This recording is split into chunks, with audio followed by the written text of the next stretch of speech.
کیا کہتا ہے؟ من اعرض عن ذکری، اللہ نے ایک دھمکی دی ہے اور ایک خوشخبری سنائی ہے۔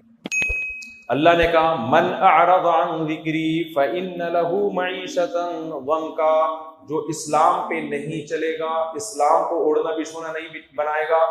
پہلی تو اللہ نے دھمکی دی تمام تر ترقیوں کے باوجود اس کی زندگی کو اس پہ تنگ کر دوں گا میں۔ ایک انسان جیل میں تنگی محسوس کرتا ہے، وہ سمجھ میں آتی ہے، ایک کھلے میدان میں تنگی محسوس کر رہا ہوں، تو یہ کھلے میدان کا فالٹ نہیں ہے، یہ اس کی اپنی کھوپڑی کا بولو فالٹ۔ اللہ کہتے ہیں جو اسلام کو فالو نہیں کرے گا نا، سکون کے تمام تر اسباب ہوں گے، اس کے باوجود اس کی کھوپڑی میں سکون نام کی چیز بولو نہیں ہوگی۔ آج یہ دنیا میں نظر آ رہا ہے، اللہ کہتے ہیں نہیں، اس کو سکون نہیں مل سکتا۔ کیوں؟ اس کی ایک سائنٹیفک لاجک بھی ہے۔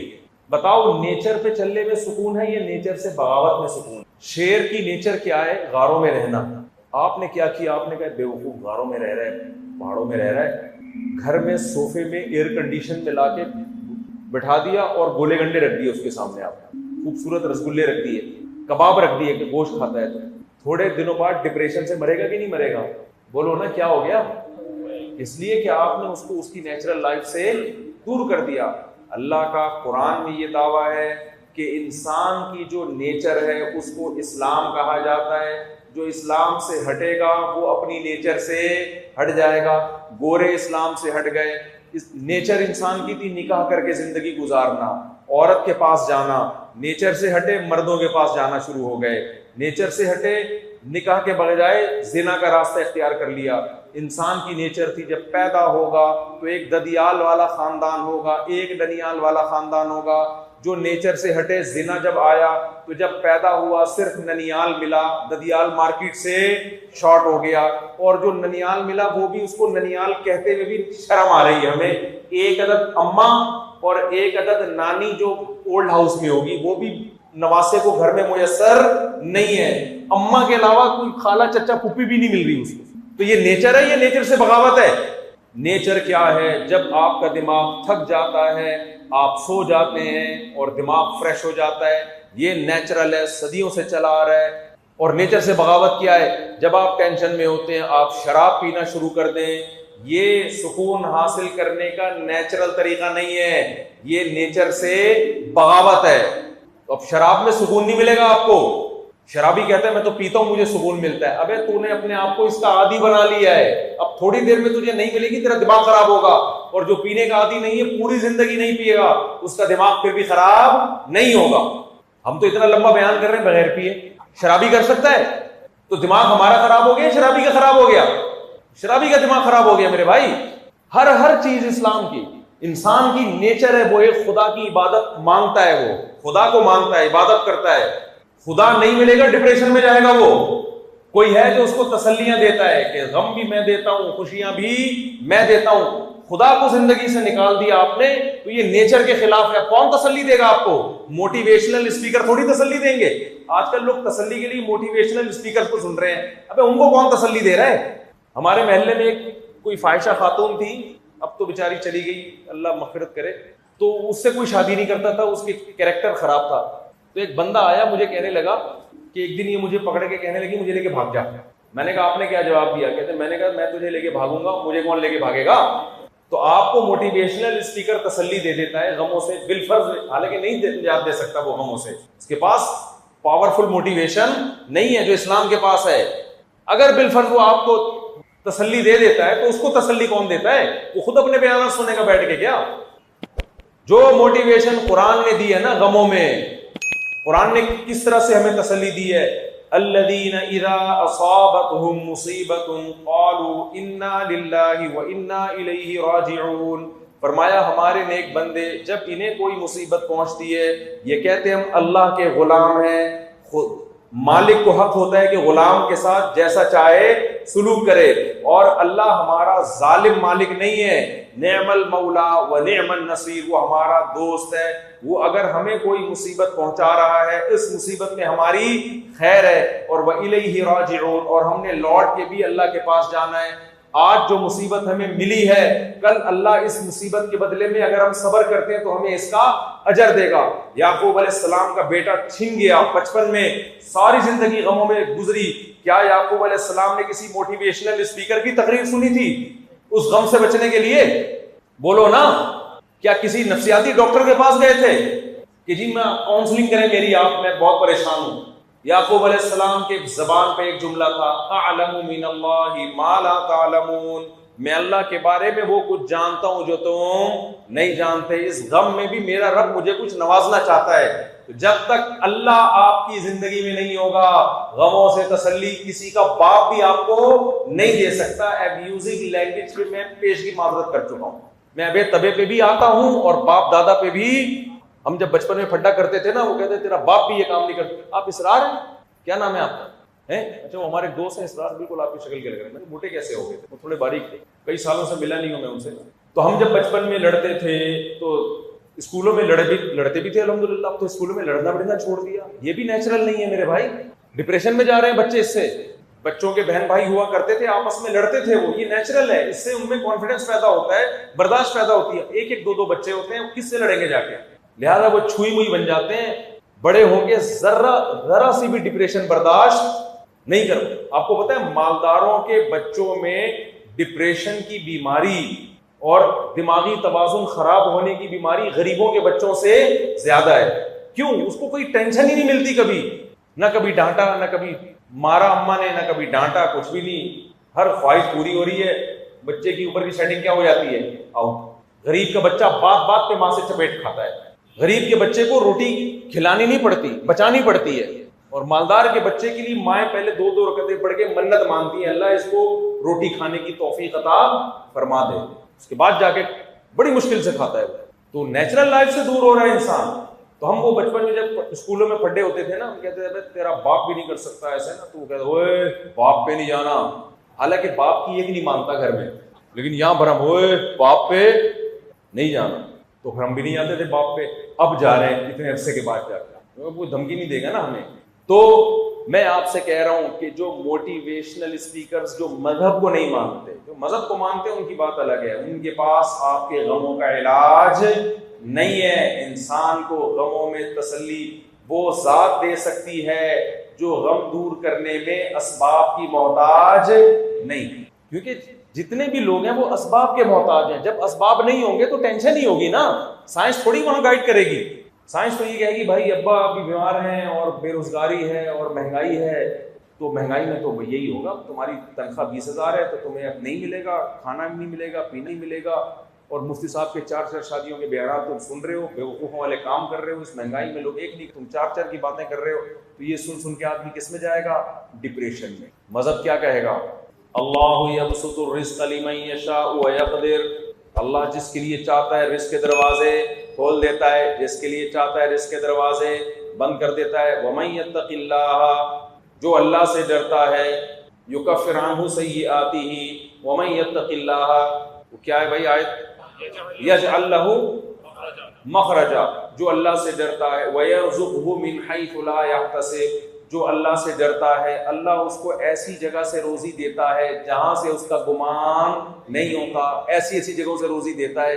تو جو اللہ کو مانے گا وہ اس بات کو بھی مانے گا، اور اس کی ڈپریشن کیا ہوگی؟ ختم، اور نظر بھی آئے گا واقعی ایسی جگہ سے روزی مل رہی ہے جہاں سے رزق کا تصور بھی ممکن نہیں تھا۔ مجھے نہیں مانے گا، سارے اسباب ہوتے ہوئے بھی اس کی زندگی کیا کر دوں گا؟ تنگ، ٹینشنوں میں ڈال دوں گا۔ پڑے ہوئے لوگ آج ٹینشنوں میں، جس نفسیاتی ڈاکٹر سے آپ علاج کرا رہے ہوتے ہو نا، وہ بیچارہ خود اپنا علاج کسی اور ڈاکٹر سے کراتا ہے تھوڑے دنوں میں۔ سارے ڈاکٹر ایک جیسے نہیں ہوتے، کہیں آپ سارے ڈاکٹروں سے بدگمان ہو جائیں، نہیں ہے، کوئی معقول حل کسی کے پاس نہیں ہے۔ اور جو اللہ کے حکم پہ چلے گا، میں نے کہا تھا نا ایک بڑی خطرناک دھمکی ہے قرآن میں اور ایک بہترین خوشخبری ہے، وہ کیا ہے؟ اللہ فرماتے ہیں فَلَنُحْيِيَنَّهُ حَيَاةً طَيِّبَةً، اس سے پہلے والا لفظ کیا ہے؟ ہاں، مَنْ عَمِلَ صَالِحًا مِنْ ذَكَرٍ أَوْ أُنْثَىٰ وَهُوَ مُؤْمِنٌ، جو نیک عمل کرے گا چاہے مرد ہو یا عورت، بشرطے کہ اللہ کو مانتا بھی ہو، کیونکہ نیکی گورے بھی کرتے ہیں لیکن اللہ کو مان کے نہیں کرتے۔ اس کہتے ہیں کہ اچھے انسان کے لیے ضروری ہے کہ وہ سوسائٹی میں اچھے کام، سمجھ میں آ رہی ہے؟ دل نہ دکھائے کسی کا. ان کی نظر میں ایئر ہوسٹس بہت اچھی ہے، ان کے سب سے اچھے اخلاق سے پیش آتا ہے. اسلام کی نظر میں اگر وہ اپنے ابا اماں سے بھی اسی تمیز سے پیش آتی ہے تو بہت اچھی ہے وہ. اگر ابا اماں سے اس طرح سے بات نہیں کرتی، میاں سے اس طرح سے بات نہیں کرتی، تو اللہ کی نظر میں وہ اچھی بولو نہیں. تو اللہ کہتے ہیں جو میری یاد سے اعراض کرے گا، ہاں جو نیک عمل کرے گا، وَهُوَ مُؤْمِنٌ بشرطے کہ مومن بھی ہو، فَلَنُحْيِيَنَّهُ حَيَاةً طَيِّبَةً. اتنا بڑا دعویٰ کر لیا نا قرآن نے. قرآن کہتا ہے کہ میں قسم اٹھا کے کہتا ہوں، لام تاکید کے لیے اور نون بھی تاکید کے لیے، ہم ضرور 3 دفعہ ضرور کا لفظ لگایا اللہ نے. لام تاکید، نحیینہ میں نون تاکید ثقیلہ، دو تاکیدوں کو فائدہ دیتا ہے. یعنی اللہ کہتے ہیں فَلَنُحْيِيَنَّهُ حَيَاةً طَيِّبَةً، ہم ضرور بالضرور اس کو اٹریکٹیو زندگی دیں گے، پرکشش زندگی دیں گے، پاکیزہ زندگی. پاکیزہ کا مطلب وہ پاکیزہ جس میں اٹریکشن ہو. دیکھو جب صاف ستھرے کپڑے پہن کے انسان پاکیزہ نہا دھو کے آتا ہے تو اٹریکٹیو ہو جاتا ہے نا وہ. کل میں گھر سے باہر نکلا نا، ہماری گلی کے الحمدللہ گٹر بھرے ہوئے ہیں کراچی کے پورے، اللہ کا بڑا فضل ہے. اس کی وجہ سے ہمارا امیون سسٹم بہت پاورفل ہو گیا ہے. اب کراچی کا بندہ گٹر میں گر کے بھی نکل آئے نا بیمار نہیں ہوتا. تو حسب معمول میں سعودی عرب سے آتا ہے نا جب آدمی کسی دوسرے ملک سے، 3-4 دن تک بدبو سے دماغ سڑا رہتا ہے اس کا. لیکن یہ سوچ کے تسلی ہوتی ہے کہ پہلے بھی کئی دفعہ باہر بیرون ملک سے آئے تھے، 5-6 دن میں الحمدللہ بدبو ختم ہو گئی تھی. وہ بدبو نہیں ختم ہو رہی تھی، ہم عادی ہوتے. ایک خاتون کی شادی ہوئی، بھنگیوں میں گئی وہ شادی ہو کے نا، تو جب گئی ہے تو ساس سے کہتی ہے ایک ہفتے بعد کہ دیکھ میں جب سے تیرے گھر میں آئی ہوں نا، پہلے بدبو تھی، میرے آنے سے وہ بدبو ختم ہو گئی. ساس نے کہا کمبخت تیرے آنے سے بدبو ختم نہیں ہوئی ہے، تو بدبو کی عادی ہو گئی ہے. کیونکہ میں بھی جب نئی اس خاندان میں آئی تھی مجھے بھی بدبو آتی تھی، ایک ہفتے بعد مجھے بھی آنا بند ہو. تو کراچی میں الحمدللہ نہ گٹر کے ڈھکن بکن بھی آپ نہیں ہوتے، ابلتے رہتے ہیں. تو ہمارے گھر کے باہر گلی میں پورے گٹر ابل رہے تھے. تو کل میں گھر سے باہر نکلا تو مجھے ایک گٹر کے اوپر نا اتنا حصہ نظر آیا ایک بندے کو، بھنگی بیچارہ گٹر صاف کر رہا تھا، پورا اندر پانی اوپر تک گٹر کے. اور بندہ کیا ہے، صرف ناک اس کی باہر ہے، پورا کیا ہے بیچارہ صاف کر رہا ہے گٹر. ایک دم میں دیکھ کے ڈر گیا کہ سر آنکھ اور ناک باہر ہے، پورا بندہ کیا ہے وہ بیچارہ صفائی کر رہا ہے. تو میں نے کہا یار میں کوئی ولاگ بنا دوں، لیکن مجھے پھر اچھا نہیں لگا کہ یار یہ بیچارہ بولے. وہ بات میں پتہ نہیں کس پہ بتا رہا تھا، یہ واقعہ کس بات پہ سنا رہا تھا. ہاں اب آپ مجھے ایک بات بتاؤ، وہ جب گٹر میں ڈوب کے بیچارہ نکلے گا، ہم بچپن کا بھی ایک واقعہ یاد آتا ہے. ایک دفعہ ایک بھنگی بیچارہ گٹر میں سے نکلا ہے نا، تو سر پہ اس کی چیزیں رکھی ہوئی تھی، وہ اس کو پتہ ہی نہیں میرے سر پہ کیا رکھا ہوا ہے. ہم مذاق اڑا رہے بچے اس کا، ابے یہ کیا لے کے ٹرنٹ تھی اس کی، وہ کیا لے کے گھوم رہا ہے. اب آپ مجھے ایک بات بتاؤ، وہ تو بیچارے کی جو بھی ہے کم از کم ڈکیتی تو نہیں کر رہا نا وہ، لیکن اٹریکشن ہے اس میں کیا. اگر وہ باہر نکلے اور کہے مفتی صاحب میں آپ سے بہت محبت ہے، آپ سے گلے ملنا چاہتا ہوں، میں میرے کتنے بھی اچھے اخلاق ہوں میں مل لوں گا. میں کہوں گا بھائی اگر میں تجھ سے گلے ملا، اس سے کوئی گلے نہیں ملے گا. اس سے کیا پتہ چلتا ہے، گندگی میں اٹریکشن. لیکن بعض دفعہ ایسے بھی ہوتا ہے، میں خوشبوؤں میں بہت، میرا ذوق بہت ہی تھوڑا سخت قسم کا ذوق ہے. ہر خوشبو مجھے پسند نہیں آتی، بہت کم خوشبوئیں پسند آتی ہیں. اکثر کوئی خوشبو لگا کے آئے نا تو میں اس سے 2 کلومیٹر دور بھاگ رہا ہوتا ہوں کہ میرے نہ لگ جائے کہیں. الکوہلک خوشبو ہوتی ہیں دماغ میں چڑھ رہی ہوتی ہیں. بعض دفعہ عرب لوگ بڑی اچھی خوشبوئیں لگاتے ہیں. بعض دفعہ ایسے ہوا کہ کسی اپنے دوست سے میں گلے ملا، بہترین اوریجنل خوشبو لگائی ہوئی تھی، گلے ہی ملتا رہا. آدمی کہتا ہے یار اتنی اچھی خوشبو آ رہی ہے کہ ایک دفعہ اور گلے ملو، اور کپڑے بھی صاف، لباس بھی صاف. تو اللہ نے خوشبو میں اور صفائی میں اٹریکشن رکھی ہے. تو اللہ نے قرآن میں کہا کہ جو اسلام کو فالو کرے گا اس کی زندگی کو کیا بنا دوں گا، اٹریکٹیو. اس کو اپنی زندگی اچھی لگنے لگے گی، کیونکہ اسلام ہر جگہ پاکیزگی سکھاتا ہے، آپ کو برائی سے روکتا ہے. اور جو اسلام کو فالو نہیں کرے گا اس کی مثال بھنگیوں کی سی ہے، سب کچھ ہوتے ہوئے اس میں اٹریکشن ختم ہو جائے گی. تو آج جو دنیا پرست لوگ، جو نام نہاد لبرل لوگ آپ کو اتنے اٹریکٹیو لگ رہے ہیں نا، یہ دور دور سے لگ رہے ہیں. قریب جا کے ان کے ساتھ کچھ ٹائم گزارو، آپ بھی ڈپریشن کے مریض بن جاؤ گے تھوڑے دنوں میں. تو یہ اللہ کا وعدہ ہے. اب میں بات کو سمیٹ کے ختم کرتا ہوں. اتنے سارے اللہ نے وعدے کر لیے آپ سے، اتنے سارے وعدے کر لیے اللہ نے. تو میرے بھائی اب ہمارے پاس اسلام کے علاوہ کوئی آپشن نہیں. اب جلدی سے بات کو سمیٹ کے ختم کرتا ہوں. اب ایک بڑا مسئلہ ہماری سوسائٹی میں یہ کھڑا ہوتا ہے کہ ٹھیک ہے جی ہم سے اسلام کو فالو کرنا ہے، لیکن کون سا والا اسلام. فلاں کہہ رہا ہے یہ مولوی سارے منجن بیچ رہے ہیں، ان کا اسلام غلط ہے، میرا والا اسلام کیا ہے ٹھیک ہے، فلاں کہہ رہا ہوتا ہے یہ اسلام غلط ہے، میں جو پیش کر رہا ہوں قرآن و سنت کی روشنی میں وہ کیا ہے ٹھیک ہے. تو بجائے ان سب کے جوابات دینے کے نا الٹا ان سے ایک سوال کرتے ہیں. کیا کر رہے ہیں آپ نے کہ ٹھیک ہے ہم جس اسلام کو ہم فالو کر رہے ہیں ہم اس کو چھوڑنے کے لیے تیار ہیں کیونکہ اس پہ تم نے اتنے اعتراضات کر لیے ہیں، تو اب ہمیں تم پہ جو اعتراضات ہوتے ہیں نا ان کا جواب دے دو تو ہم یہ والا اسلام کیا کر کے چھوڑ کے تمہارے والے اسلام کو کیا کریں گے فالو کریں گے. وہ اعتراض یہ ہے کہ قرآن میں حدیثوں میں جگہ جگہ یہ بات ہے کہ یہ امت گمراہی پہ کبھی بھی جمع نہیں ہو سکتی. ایک بات. دوسری بات، قرآن میں اللہ نے ارشاد فرمایا کہ پیغمبر صلی اللہ علیہ وسلم ان کو کتاب اللہ کی تعلیم دیں گے اور ان کا تزکیہ کریں گے. میں سمجھا پا رہا ہوں اپنی بات؟ حالانکہ قرآن عربی زبان میں نازل ہوا لیکن پھر بھی صحابہ کو بتایا جا رہا ہے کہ تم خود سے پورا قرآن نہیں سمجھ سکتے، تمہیں کون سمجھائے گا؟ بولو نا محمد صلی اللہ علیہ وسلم. حالانکہ قرآن کس کی زبان میں نازل ہوا؟ صحابہ کی.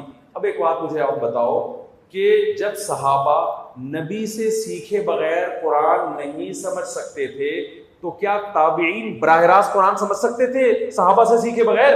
ابے کیا ہو گیا میرے بھائی؟ جب تابعین صحابہ سے سیکھے بغیر قرآن نہیں سیکھ سکتے تھے تو تابعین سے سیکھے بغیر ڈائریکٹ قرآن سمجھ سکتے تھے؟ اتنے بڑے بڑے لوگ ڈائریکٹ قرآن نہیں سمجھ سکتے تھے، ان کو ٹیچرز چاہیے تھے اپنے سے پہلے والے لوگ.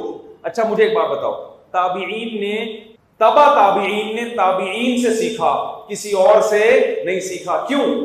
اس لیے کہ تابعین نے جن تابعین سے سیکھا ان کا سیکھا ہوا اس لیے معتبر تھا کہ انہوں نے صحابہ سے سیکھا، اور صحابہ کا سیکھا ہوا اس لیے معتبر تھا کہ انہوں نے پیغمبر سے سیکھا. آئی بات سمجھ میں؟ تو تابعین کے شاگردوں نے تابعین سے سیکھا، ڈائریکٹ نہیں سیکھ سکتے تھے کسی اور سے بھی نہیں، تابعین سے، کیونکہ ان کا سیکھا ہوا معتبر ہے، کیونکہ انہوں نے کس سے سیکھا؟ تابعین سے. تو یہ سلسلہ تابعین تابعین پھر تابعین پھر ان کے شاگرد یہ صدیوں سے چلا آ رہا ہے. جو اس سلسلے سے ڈسکنیکٹ ہوگا، جیسی مرضی قرآن کی تفسیر پیش کر دے، حدیث کی تفسیر پیش کر دے، جتنے نمبر ریفرنسز اور حوالے دے دے، اس کا سیکھا ہوا معتبر نہیں ہے. لہذا جتنے باطل لوگ ہیں نا جو آپ کو جمہور امت سے ہٹا رہے ہیں، ان سے یہ پوچھ لیا کرو کہ آپ جو یہ تفسیر پیش کر رہے ہو، یہ جو آپ قرآن سکھا رہے ہو، آپ کے ٹیچر کون ہیں؟ آپ نے کس سے سیکھا؟ اگر وہ کہے کہ میں کسی بابے شابے کو نہیں مانتا، میں کسی بزرگ کو نہیں مانتا، تو اس کا مطلب کہ تم صحابہ پہ الزام لگا رہے ہو کہ وہ تو قرآن پیغمبر کے بغیر اور تابعین صحابہ کے بغیر نہیں سمجھ سکتے تھے. یہ کوئی مریخ سے نئی مخلوق آئی ہے جو ڈائریکٹ سمجھے گی قرآن. میرا خیال ہے آپ ہی کے سمجھ میں نہیں آ رہا تو باطل فرقوں کی کہاں ہے. تو سب سے پہلا کوئی بھی جب بندہ اٹھ کے آیا کرے نا، اس سے بولو بھائی اپنے ٹیچر کا نام بتاؤ، تم نے کس سے پڑھا ہے. اگر وہ یہیں پہ آؤٹ ہو جاتا ہے تو جتنے مرضی دلائل لے رہا ہو، اس کی بات سننے کی بولو نہیں، یہ ہو نہیں سکتا کہ خود سے سیکھا ہو. اگر وہ اپنے ٹیچر کا نام بتا دیتا ہے تو آپ کہیں یہ ٹیچر کا سے سیکھنا معتبر بھی ہے یا نہیں ہے. اس کے لیے ضروری ہے کہ اس کے ٹیچر کا نام بتاؤ، ورنہ تو کسی سے بھی سیکھ لو آپ. ایک آدمی کہتے ہیں میں نے میڈیکل سائنس کتابوں سے نہیں، باقاعدہ ٹیچر نے پڑھائی ہے. کون ہے ٹیچر؟ وہ کسی قصائی کے بارے میں بتا رہے ہیں، میں نے اس سے پڑھی ہے میڈیکل سائنس. مان لو گے؟ ٹیچر تو ہے مگر وہ معتبر ٹیچر نہیں ہے. تو وہ کہے میں نے فلاں سے سیکھا ہے. اچھا فلاں نے کس سے سیکھا ہے؟ یہ 2-4 سلسلوں کے بعد جا کے پنچر ہو جاتے ہیں لوگ، کیونکہ نئے فرقے. جماعت المسلمین والے یہ کہا کرتے تھے، بڑے مناظرے ہوتے تھے ہمارے ان سے، اب مارکیٹ سے شارٹ ہو گئے، اللہ کا بڑا فضل. وہ کہتے تھے کہ نبی نے فرمایا کہ فرقے جب بہت زیادہ پھیل جائیں گے تو جماعت المسلمین کو فالو کرنا ہے، حنفی شافی مالکی حنبلی نہیں بننا. کس کو فالو کرنا ہے؟ جماعت المسلمین کو. لوگ بڑے گمراہ ہو رہے تھے، یار یہ کوئی حنفی ہے، کوئی شافی ہے، کوئی مالکی ہے، کوئی حنبلی ہے، اصل تو جماعت المسلمین ہے بھائی، کوئی فرقہ وارانہ نام نہیں ہے. میرے ساتھ بیٹھے، میں نے ان سے کہا جماعت المسلمین سے 75 میں بنی ہے، اس سے پہلے تو یہ رجسٹرڈ ہی نہیں تھی، اسلام کا کوئی فرقہ ہی نہیں تھا، تو اس سے پہلے امت گھاس کھا رہی تھی کیا ہے بھائی؟ کہہ رہے ہیں بھائی نبی نے تو یہ حکم دیا جماعت المسلمین کو. میں نے کہا نبی نے جو جماعت بنائی تھی نا مسلمانوں کی، اس کو فالو کرنے کا حکم دیا ہے. یہ جماعت المسلمین تم نے بنائی ہے، یہ نبی کی بنائی ہوئی نہیں ہے. اور میں نے کہا یہ جو حنفی مالکی شافعی حنبلی یہ وہی جماعت المسلمین ہے، کیونکہ حدیث کا مطلب یہ نہیں کہ وہ فرقہ جس کا نام جماعت المسلمین ہوگا، حدیث کا مطلب ہے جو عام مسلمان ہیں انہی کو فالو کرنا ہے، ان سے ہٹ کے کوئی نیا فرقہ نہیں بنانا۔ آپ نے نیا فرقہ بھی بنایا اور ظلم یہ کہ اس کا نام جماعت المسلمین کر دیا۔ یہ ایسے ہی جیسے آپ کو میں حکم دوں یا حکومت حکم دے کہ ڈاکو کو پکڑ کے پولیس کے حوالے کرنا ہے، آپ نے پولیس کو پکڑ کے ڈاکوؤں کے حوالے کرنا شروع کر دیا۔ اب آپ سے پوچھنا ہے پولیس کو پکڑ کے ڈاکوؤں کے حوالے کیوں کر رہے ہو؟ آپ کہیں گے جو ڈاکو ہے نا ان کا نام ہے پولیس خان، یہ ڈاکو کا نام کیا ہے؟ تو میں اور حکومت نے کہا کہ پولیس کے حوالے کرو، تو میں کہوں گا بھائی حکومت نے یہ نہیں کہا کہ جس کے ماں باپ نے اس کا نام پولیس خان رکھا ہے اس کے حوالے کرو۔ پولیس کا مطلب جس میں پولیس کے اوصاف پائے جائیں، اور ڈاکو کا مطلب جس میں ڈاکو کے اوصاف پائے جائیں۔ تو جماعت المسلمین کا مطلب جو عامت المسلمین ہو، جماعت المسلمین اس کو عام مسلمان پبلک جس اسلام کو فالو کر رہی ہے، اس سے ہٹ کے کوئی نیا فرقہ نہیں بنا۔ تو یہ امت غلطی میں جمع نہیں ہو سکتی، باطل ہمیشہ تھوڑے تھوڑے فرقے رہیں گے، میجورٹی کس پہ رہے گی؟ حق پر رہے گی۔ کوئی بھی ایسا فرقہ مارکیٹ میں لے کر آ رہا ہے کہ میجورٹی سے ہٹا رہا ہے، وہ غلط ہے۔ اس کا میجورٹی غلط نہیں ہے، وہ خود غلط ہے۔ ریفرنسز سب کے پاس ہوتے ہیں، سمجھتے ہو کہ نہیں سمجھتے؟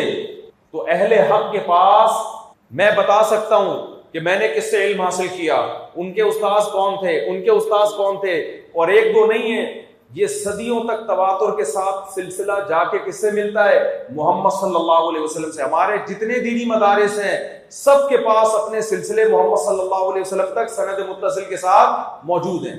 ہاں یہ ضرور ہے کہ انہی میں پھر برحق باطل بھی ہوں گے اور ناحق بھی ہوں گے، پھر ان میں ڈفرینس کرنا ہے کہ کون صحیح ہے کون غلط، لیکن جو اس سلسلے سے ہٹ گیا وہ کبھی بھی صحیح نہیں ہو سکتا۔ سمجھتے ہو گے نہیں سمجھتے ہو، تو اس لیے وہی اسلام فالو کرو جو پوری دنیا میں رائج ہے۔ اور جو حنفی مالکی شافعی حنبلی میں جو اختلاف ہیں وہ تو فروعی اختلاف ہیں، وہ تو صحابہ میں بھی موجود تھے۔